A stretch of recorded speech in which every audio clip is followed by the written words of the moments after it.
আসসালামু আলাইকুম। দর্শক, এটি আমাদের তৃতীয় পর্ব। এই পর্বে আজ আমরা কথা বলবো আইপিসি বা ইনফেকশন প্রিভেনশন অ্যান্ড কন্ট্রোল নিয়ে।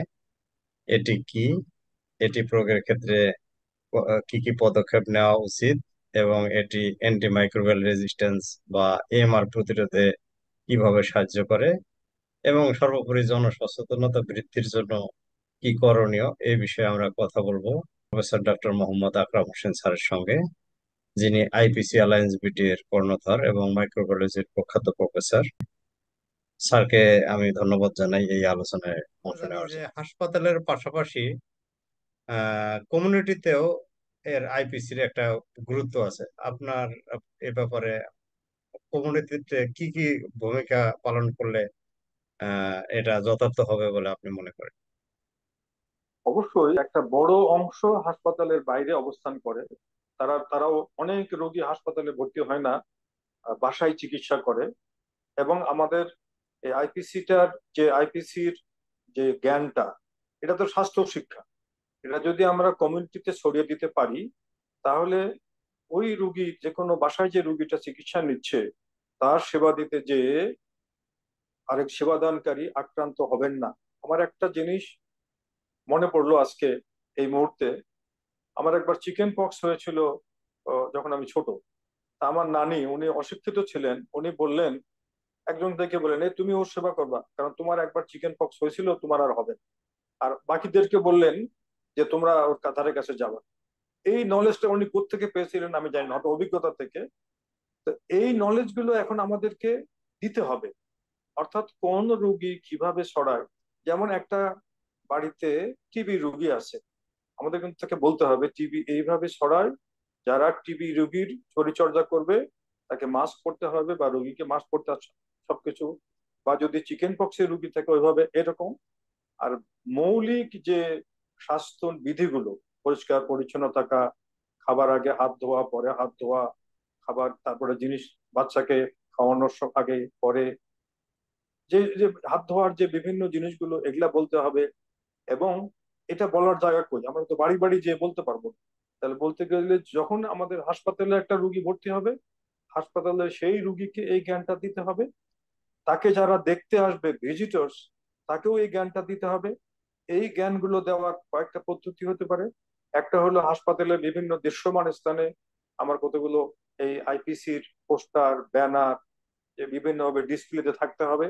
এবং বিভিন্ন দিবসগুলোতে, হাত ধোয়া দিবস, অ্যান্টিমাইক্রোবিয়াল রেজিস্ট্যান্স দিবস, এই দিবসগুলোতে শুধু নিজেদের মধ্যে সম্পৃক্ত না রেখে এগুলা জনগণের মধ্যেও তাদেরকে নিয়েও র্যালি করা, লিফলেট বিতরণ করা, তাদেরকে বলা বিভিন্ন জায়গায়। এইভাবেও তাদেরকে বলতে হবে যে অ্যান্টিবায়োটিক খেলে আপনার এটা হবে। এই সব জিনিসগুলো করতে হবে। সোশ্যাল মিডিয়ায়ও ব্যাপকভাবে প্রচার করতে হবে। ধন্যবাদ স্যারকে।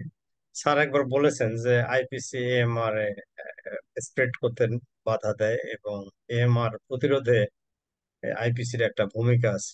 আরো কি কিছু এই বিষয়ে বলবেন কিনা, যে কিভাবে এএমআর মোটামুটি আমি, প্রতিরোধে আইপিসি ভূমিকা পালন করে? হ্যাঁ, অন্যান্য যে ওষুধের অপব্যবহার শুধুমাত্র সেই রোগীর ক্ষেত্রেই সীমাবদ্ধ থাকে। কিন্তু এই এটা হলো একটা এক্সেপশন। আরেকটা হলো সংক্রামক ব্যাধিগুলো অন্যান্য রোগের থেকে আলাদা। অন্যান্য রোগ বলতে যেমন ক্যান্সার একটা ঘাতক ব্যাধি, ব্লাড প্রেশার, ডায়াবেটিস, অন্যান্য হরমোনাল ডিজিজ, এগুলো সবই ঘাতক ব্যাধি। কিন্তু ওগুলোর একটা দিক হলো ওগুলা ছড়ায় না। ইনফেকশাস ডিজিজ হলো একমাত্র ডিজিজ যেটা ছড়ায়। এটা হলো ওর খারাপ দিক। আবার সব খারাপ দিকেরই একটা ভালো দিক থাকে। ইনফেকশাস ডিজিজই একমাত্র ডিজিজ যেটা ভ্যাকসিন দিয়ে প্রিভেন্ট করা যায়, যেটা আইপিসি মেনে চললে প্রিভেন্ট করা যায়, এবং যেটা সঠিক মাত্রায় অ্যান্টিবায়োটিক দিলে প্রিভেন্ট করা যায়। এটা ভালো দিক। খারাপ দিক হলো যদি অ্যান্টিবায়োটিকের অপব্যবহার হয়, তাহলে এই ব্যাকটেরিয়াগুলো রেজিস্ট্যান্স হয়ে যায়। এবং এই রেজিস্ট্যান্সটা এত মারাত্মক। আমাদের আমরা সবাই জানি নোবেল প্রাইজের পেয়েছিলেন যিনি অ্যান্টিবায়োটিক পেনিসিলিন আবিষ্কার করে। উনি ওনার নোবেল প্রাইজের বক্তৃতায় বলেছিলেন যে এই পেনিসিলিন, আজকে যে ম্যাজিক বুলেট, এটার অপব্যবহার হলে এটা কিন্তু এর কার্যকারিতা হারিয়ে ফেলবে, যেটা এখন আমরা দেখতেছি। এবং এটাও একটা জিনিস যে এখন কিন্তু পাইপলাইনে খুব বেশি নতুন অ্যান্টিবায়োটিক নাই।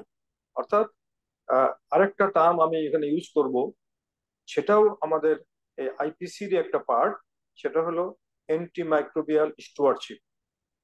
যেখানেই আইপিসি কমিটি থাকবে, তার একটা সাব কমিটির নাম হলো অ্যান্টি মাইক্রোবিয়াল স্টুয়ারশিপ। অর্থাৎ অ্যান্টিবায়োটিক গুলো যথাযথ ব্যবহার হচ্ছে কিনা সেটা তদারকির জন্য একটা কমিটি, অর্থাৎ জবাবদিহিতার মধ্যে আনা। একজন অ্যান্টিবায়োটিক দিল, একটা এম্পেরিক্যাল থেরাপি দিল সেই হাসপাতালের নিয়ম অনুযায়ী, তারপরে রুগীর ভালো হচ্ছে না, আবার দিল, আবার দিল না। আমাকে সঠিক রোগ নির্ণয় করতে হবে, যৌক্তিক কারণ দেখিয়ে করতে হবে, এবং সেই যৌক্তিক ভাবে ওগুলা দেওয়া হচ্ছে কিনা সেটা দেখার জন্য একটা কমিটি থাকতে হবে। যদি আমরা এই অ্যান্টিমাইক্রোবিয়াল স্টুয়ারশিপ অর্থাৎ এই জিনিসগুলো আনতে পারি, তাহলে অ্যান্টিমাইক্রোবিয়াল রেজিস্ট্যান্স কমবে। এবং ওখানেও দেখা গেছে যে ওই আইপিসির সঙ্গে অ্যান্টিমাইক্রোবিয়াল স্টুয়ারশিপের গভীর সম্পর্ক, দুটো মিলে অ্যান্টিমাইক্রোবিয়াল রেজিস্ট্যান্সকে প্রতিরোধ করা সম্ভব। আর নইলে কিন্তু এখন আমাদের অ্যান্টিবায়োটিক নতুন আসবে না। যদি নতুন না আসে, যেগুলো আছে এগুলোর যথাযথ ব্যবহার করে এগুলার লংজিভিটি বাড়ানো, অর্থাৎ কিভাবে দেরি করে রেজিস্ট্যান্স মানে যতদিন পাওয়া যায়, তাহলে এটা করা যাবে, আপনার ব্যবহার দীর্ঘায়িত করা যাবে, এবং আমরা সংক্রমণ গুলোতে মানুষের চিকিৎসা সম্ভব। আমাদের অ্যান্টিবায়োটিক ব্যবহারের ক্ষেত্রেও সচেতন হওয়া উচিত। পাশাপাশি সংক্রামক রোগের বিস্তার এবং এই সংক্রামক রোগ, হাসপাতালের সংক্রামক রোগের বেশিরভাগই এই রেজিস্ট্যান্ট প্যাথোজেন দিয়ে হয়। তো স্যার, সর্বোপরি জনসাধারণের সচেতনতার জন্য আপনার কি পরামর্শ, সেটা আমরা জানতে চাই। সর্বসাধারণের জন্য আমার যেটা বক্তব্য সেটা হলো, আসলে আমরা সবাই কিছু না কিছু, আমরা সবাই হাত ধোয়া জানি, সবাই হাত ধুই, না বললেও আমরা হাত ধুই, এবং অন্যান্য জিনিসগুলো নিজেদের মতো করে মেনে চলি। সেই মেনে চলাটা যথাযথ নিয়মে হতে হবে। যেমন আমরা না বললেও কিন্তু খাবার আগে হাত ধুই, বা বাথরুম থেকে এসে হাত ধুই। ওই হাত ধোয়াটা যেন পরিপূর্ণভাবে হয়। জাস্ট একটু পানি দিয়ে হাত ধুলাম সেটা না ধুয়ে, হাত ধোয়ার স্টেপস আছে। ভালোভাবে হাত না ধুলে হাতের কোনায় কানায় ময়লা লেগে থাকে। সেই জন্য ডাব্লিউএইচও কিন্তু বলেছে, কয়টা স্টেপ আছে। এই 1 মিনিট ধরে হাত ধুতে হবে সাবান পানি দিয়ে, সাবান পানি দিয়ে যদি হাত না ধুই আমরা, ওই হেক্সিসোল দিয়ে হাত ধুতে হবে, তাও কতটুকু নিতে হবে, এগুলা আমাদের একটু মাথায় রাখা। এইটাই যদি আমরা ঠিক মতো পালন করতে পারি, তাহলে অনেকটাই কার্যকরী হবে। এবং আমরা প্রত্যেক বাসাতেই, প্রত্যেক বাড়িতেই কিন্তু বর্জ্য তৈরি হয়। কিছু বর্জ্য তো হলো কিচেন বর্জ্য, যেটা মিউনিসিপ্যালিটির ডাস্টবিনে যাবে। যদি এর বাইরে কোনো বর্জ্য তৈরি হয় যেগুলা হেলথ রিলেটেড বর্জ্য, ওই বাসায় একটা রুগী আছে, তো তারও তো কিছু বর্জ্য তৈরি হতে পারে। ওই বর্জ্যটা যেন আমরা ওখানে না ফেলে আমরা আলাদাভাবে ওটাকে সেপারেট করি, তাহলে কিন্তু আমরা অনেকগুলো আইপিসি সব জায়গায় তখন কার্যকরী হলো। তারপরে আমরা যেমন শুধু হাসপাতালেই গ্লোভস লাগবে তা না। আমি একজন ডায়রিয়া রোগীর যত্ন বাসায় নিতে গেলাম, তখন আমি সেখানেও গ্লোভস পরলাম, মাস্ক পরলাম। যদি আমি একজন টিবি রোগীর যত্ন নিতে গেলাম, তখন আমি ওই ওই ঘরে ঢোকার সময় মাস্ক পরলাম। ছোট ছোট জিনিস, মাস্ক এখন তো সবাই চিনে।